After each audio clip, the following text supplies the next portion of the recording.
Hey everyone, welcome back. आज के इस वीडियो में हम बात करेंगे CSS बॉक्स मॉडल की। ये वीडियो आपके लिए बहुत ज़्यादा इंपॉर्टेंट होने वाली है। आप बिना CSS बॉक्स मॉडल को समझे CSS नहीं लिख सकते।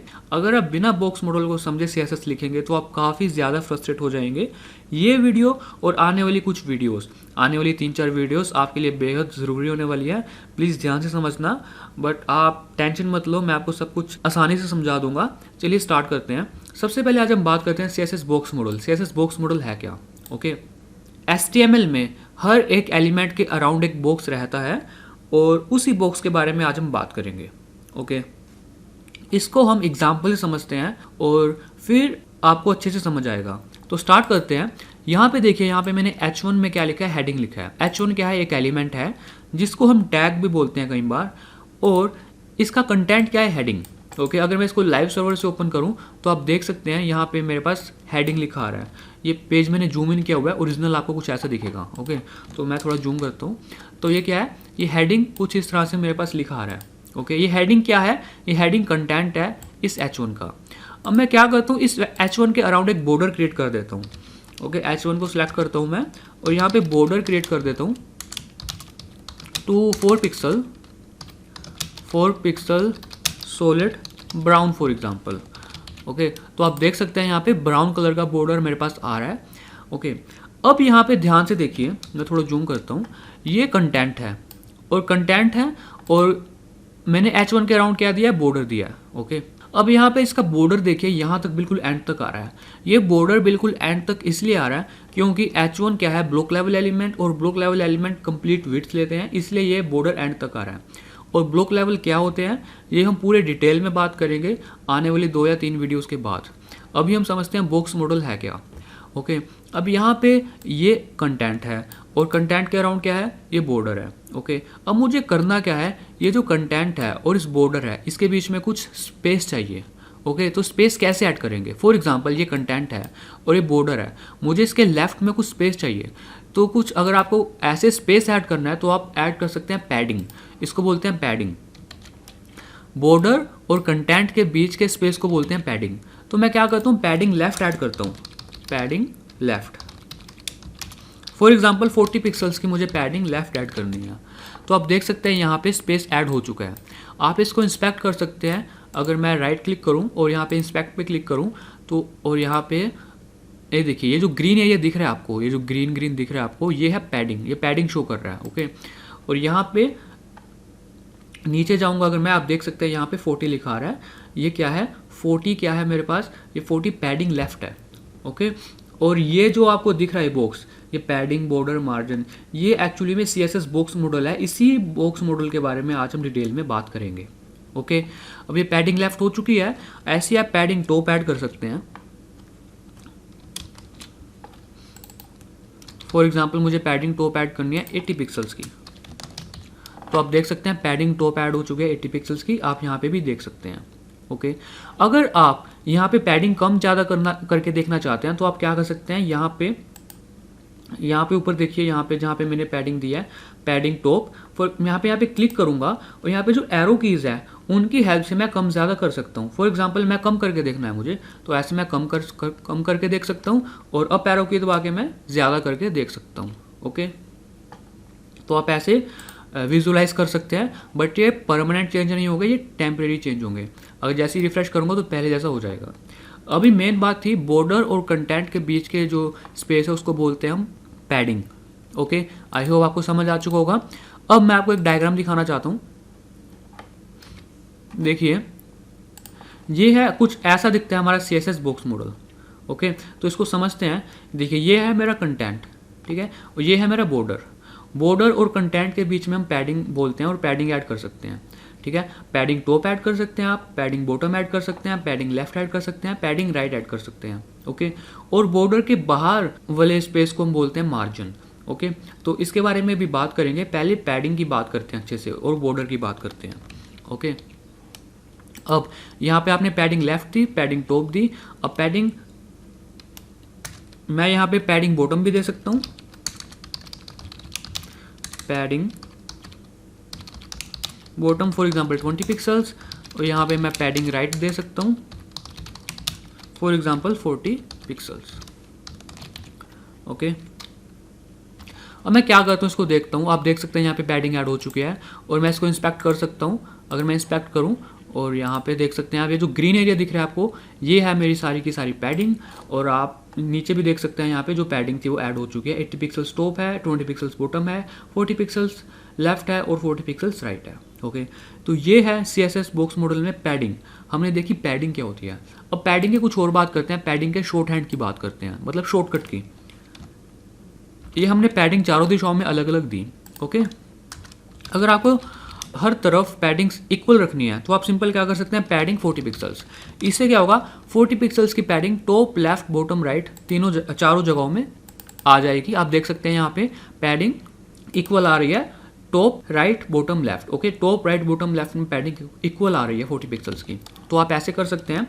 अगर आप चाहते हैं टॉप और बॉटम में पैडिंग इक्वल रहे, लेफ्ट और राइट में इक्वल रहे, ठीक है, तो आप ऐसे कर सकते हैं। पैडिंग यहाँ पे आप लिख सकते हैं 20 pixels top and bottom, 20 pixels ऊपर नीचे, और for example 40 pixels left and right. तो इससे क्या होगा, अगर मैं इंस्पेक्ट करूँ, आप देख सकते हैं ग्रीन एरिया 20 पिक्सल्स टॉप और 20 पिक्सल्स बॉटम पैडिंग आ चुकी है, और 40 पिक्सल्स लेफ्ट और 40 पिक्सल्स राइट पैडिंग आ चुकी है। तो ये शॉर्ट हैंड है, ये काफ़ी ज़्यादा यूज़ करते हैं हम इसे, तो आप इसे याद रखना। और अगर आपको चारों दिशाओं में अलग अलग पैडिंग देनी है, उसके लिए भी हमारे पास शॉर्टकट है। तो उसके लिए आप एक क्लॉक को इमेजिन कीजिए, घड़ी को, जैसे घड़ी क्लॉकवाइज डायरेक्शन में घूमती है उस तरह से आप इसको पैडिंग दे सकते हैं। फॉर एग्जांपल आपको चाहिए 20 पिक्सल्स टॉप में, 30 पिक्सल्स राइट में, उसके बाद 40 पिक्सल्स बॉटम में और 50 पिक्सल्स लेफ्ट में। Okay, top right bottom left, ठीक है, तो ऐसे कुछ पैडिंग ऐड हो जाएगी। अगर मैं इसको इंस्पेक्ट करके देखूं तो आप देख सकते हैं 20, 30, 40, 50 टॉप राइट बॉटम लेफ्ट। आप घड़ी को इमेजिन करके पैडिंग दे सकते हैं अपने एलिमेंट में। ओके, तो ये थी पैडिंग। अब बात करते हैं, मैंने पैडिंग अभी बिल्कुल ख़त्म कर दिया है, बट मैं इसको पैडिंग दे देता हूँ थोड़ी सी। पैडिंग फॉर एग्जांपल 10 पिक्सल्स, इतनी बहुत है। ओके, तो यहाँ पे मैंने पैडिंग दे दिया 10 पिक्सल्स की। अब बात करते हैं बॉर्डर की। ओके, अगर मैं इसी डायग्राम पे जाऊँ, आप देख सकते हैं पैडिंग के बाद है border, border top, border bottom, border left और बॉर्डर राइट। लास्ट वीडियो में हमने बॉर्डर की बात की थी, बट थोड़ी सी और बात कर लेते हैं बॉर्डर की। ठीक है, तो आप बॉर्डर की विड्थ को चेंज कर सकते हैं। तो बॉर्डर का हमने शॉर्ट हैंड देखा था, क्या देखा था, for example 20 pixel solid red. तो इससे क्या हो जाएगा, तो बॉर्डर आ जाएगा मेरे पास 20 पिक्सल सॉलिड रेड। ओके, तो ये था बॉर्डर, ये आपको पता है बॉर्डर क्या होता है। ओके, बॉर्डर के बाद हम बात करते हैं मार्जिन की। अब मार्जिन समझना ज़रूरी है। अब मार्जिन क्या होता है, ये जो बॉर्डर है, बॉर्डर के बाहर हमारे पास होता है मार्जिन। ओके, फॉर एग्जांपल ये मैंने बॉर्डर दे दिया और मुझे इस बॉर्डर के बाहर स्पेस को ऐड करना है, तो कैसे करेंगे, तो उसके लिए हम ऐड करेंगे मार्जिन। इसको एग्जांपल से समझते हैं। अगर मैं इसमें मार्जिन लेफ्ट ऐड कर दूं तो देखते हैं क्या होता है। ठीक है, जैसे हमने पैडिंग दी वैसे हम मार्जिन भी दे सकते हैं। Margin left, for example margin left add करना है मुझे 100 पिक्सल्स का, ताकि आपको दिखे अच्छे से। तो आप देख सकते हैं यहाँ पे लेफ्ट में मार्जिन ऐड हो चुका है। ये जो आपको थोड़ा लाइट येलो ब्राउन या जो भी कलर है, ये जो दिख रहा है आपको, ओके, तो ये है मेरे पास मार्जिन। आप देख सकते हैं यहाँ पे मार्जिन यहाँ पे साइड में आ चुका है मेरे पास 100 पिक्सल्स का। आप यहाँ पे देख सकते हैं इंस्पेक्ट करके, तो ये मार्जिन ऐड हो चुका है। ऐसे आप मार्जिन टॉप ऐड कर सकते हैं। फॉर एग्जांपल मुझे मार्जिन टॉप ऐड करना है 50 पिक्सल्स का। अब मैं मार्जिन टॉप ऐड करने से पहले आपको एक चीज़ दिखाना चाहता हूँ। मैं इसको कमेंट आउट करता हूँ, तो आप देखिए यहाँ पे मार्जिन पहले से ही है थोड़ा सा। ओके, अगर मैं यहाँ पे हेडिंग को इंस्पेक्ट करूँ तो आप देख सकते हैं ऊपर मार्जिन थोड़ा सा है, 21.440 पिक्सल्स का मार्जिन है। तो ये ब्राउज़र का डिफ़ॉल्ट मार्जिन है, आप इसको कम ज़्यादा कर सकते हैं। ओके, फॉर एग्जांपल मुझे बढ़ा के उसको करना है 50 पिक्सल्स का मार्जिन टॉप को, तो आप देख सकते हैं मार्जिन टॉप हो चुका है 50 पिक्सल्स का। ओके, तो आप ऐसे मार्जिन ऐड कर सकते हैं। बिल्कुल शॉर्ट हैंड वैसे ही रहेंगे जैसे हमने पैडिंग ऐड की, वैसे मार्जिन भी ऐड कर सकते हैं। फॉर एग्जांपल आपको मार्जिन अगर चारों दिशाओं में 100 पिक्सल्स का चाहिए, तो हम क्या कर सकते हैं, यहाँ पे मैं लिख सकता हूँ मार्जिन और यहाँ पे 100 पिक्सल्स। तो इससे क्या होगा, चारों दिशाओं में मार्जिन कितना हो जाएगा, 100 पिक्सल्स का। अगर मैं इसको देखूँ इंस्पेक्ट करके, तो आप देख सकते हैं मार्जिन मेरे पास दिख रहा है। ये जो कलर दिख रहा है आपको, लाइट येलो ब्राउन या जो भी कलर है, यहाँ पे मार्जिन ऐड हो चुका है। ओके, अब ऐसे ही अगर आपको मार्जिन टॉप और बॉटम में इक्वल चाहिए, लेफ्ट और राइट में इक्वल चाहिए, तो आप क्या कर सकते हैं, मार्जिन टॉप और बॉटम में फॉर एग्जांपल मुझे चाहिए 40 पिक्सल्स का, लेफ्ट और राइट में मुझे चाहिए 80 पिक्सल्स का, तो आप ऐसे भी कर सकते हैं। ओके, अगर मैं इसको इंस्पेक्ट करूँ, आप देख सकते हैं टॉप और बॉटम 40 पिक्सल्स का, लेफ्ट एंड राइट 80 पिक्सल्स का। तो आप ऐसे मार्जिन ऐड कर सकते हैं। ओके, तो ये था मार्जिन। अगर आपको चारों दिशाओं में अलग अलग मार्जिन देना है तो आप क्या कर सकते हैं।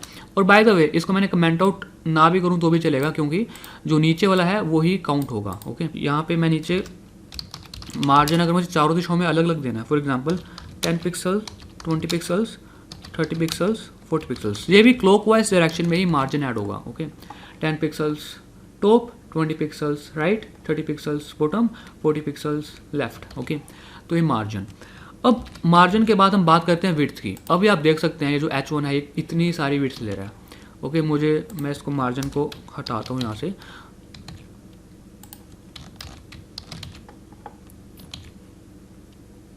ओके, अब मुझे क्या करना है, इसके विड्थ को कम करना है। तो विड्थ को कम करने के लिए मैं क्या कर सकता हूँ, यहाँ पे मैं इसकी विड्थ को सेट कर सकता हूँ। फॉर एग्जांपल मुझे इसकी विड्थ करनी है सिर्फ 500 पिक्सल्स, तो इसकी विड्थ हो जाएगी 500 पिक्सल्स। अब मुझे इसे सेंटर में करना है, तो उसके लिए आप एक ट्रिक यूज़ कर सकते हैं। ट्रिक क्या यूज़ करेंगे आप इसकी, आप मार्जिन देखिए टॉप और बॉटम में आपको मार्जिन चाहिए फॉर एग्जांपल 20 पिक्सल्स का। देखिए ये वाली शॉर्ट हैंड यूज़ करूँगा मैं, ये वाला टॉप और बॉटम में मुझे चाहिए 20 पिक्सल्स का, और लेफ्ट एंड राइट में मैं मार्जिन स्पेसिफाई नहीं करूँगा, मैं यहाँ पे सिंपल लिख दूंगा ऑटो। इससे क्या होगा, ये ऑटोमेटिकली एडजस्ट हो जाएगा मार्जिन, और जिससे क्या होगा जो मेरा एलिमेंट है वो सेंटर में आ जाएगा। ओके, ये सेंटर में आ चुका है। आई होप आपको समझ में आ चुका होगा। अब यहाँ पे देखिए ये मेरे पास इसकी विड्थ इतनी है और जिसके अराउंड एक बॉर्डर है, और ये जो पूरा एलिमेंट है ये मेरे सेंटर में है पेज के। ओके, अब यहाँ पे अगर आप इसको भी सेंटर में करना चाहते हैं जो मैंने हेडिंग लिखा है, ओके, तो उसके लिए आप एक और प्रॉपर्टी यूज़ कर सकते हैं टेक्स्ट अलाइन, और जिसकी वैल्यू को आप रख सकते हैं सेंटर। ओके, तो आप ये बिल्कुल सेंटर में हो चुका है। ओके, बट इसकी ये आप ऐसे कर सकते हैं, इसको मैं भी हटा देता हूँ, बट आप ऐसे इसको सेंटर में कर सकते हैं। तो ये था मार्जिन। तो आई होप आपको समझ आ चुका होगा बॉर्डर क्या है, पैडिंग क्या है, मार्जिन क्या है, और CSS बॉक्स मॉडल क्या है, एंड मार्जिन किसे बोलते हैं, पैडिंग किसे बोलते हैं, और कैसे ऐड करते हैं, बस आपको ये आनी चाहिए। इसके बाद मैं आपको एक और चीज़ बताना चाहता हूँ, वो देखते हैं। मैं क्या करता हूँ, इस एलिमेंट को एक बैकग्राउंड दे देता हूँ। तो बैकग्राउंड कलर देता हूँ मैं फॉर एग्जांपल बैकग्राउंड, और बैकग्राउंड देता हूँ मैं for example light blue. Okay, तो आप देख सकते हैं यहाँ पे बैकग्राउंड आ रहा है लाइट ब्लू। अब ये बैकग्राउंड स्टार्ट कहाँ से हो रहा है, ये बॉर्डर के अंदर से स्टार्ट हो रहा है या जहाँ से बॉर्डर स्टार्ट हो रहा है वहीं से स्टार्ट हो रहा है। तो इसको देखते हैं। इसको विजुलाइज करने के लिए मैं क्या करता हूँ, सबसे पहले बॉर्डर अपना बड़ा कर देता हूँ, 20 पिक्सल्स का कर देता हूँ फॉर एग्जांपल, और इस बॉर्डर को मैं कर देता हूँ सॉलिड की जगह डॉटेड। ओके, तो आप देख सकते हैं जहाँ से मेरा बॉर्डर स्टार्ट हो रहा था वहीं से मेरा बैकग्राउंड स्टार्ट हो रहा है। तो यही मैं बताना चाहता था आपको कि जहाँ से आपका बॉर्डर स्टार्ट होता है वहीं से आपका बैकग्राउंड स्टार्ट होता है। आई होप आपको समझ में आ चुका होगा CSS बॉक्स मॉडल है क्या। अगर आपको इतना समझ में आ चुका है जितना मैंने इस वीडियो में बताया, तो आपको CSS बॉक्स मॉडल समझ में आ चुका है।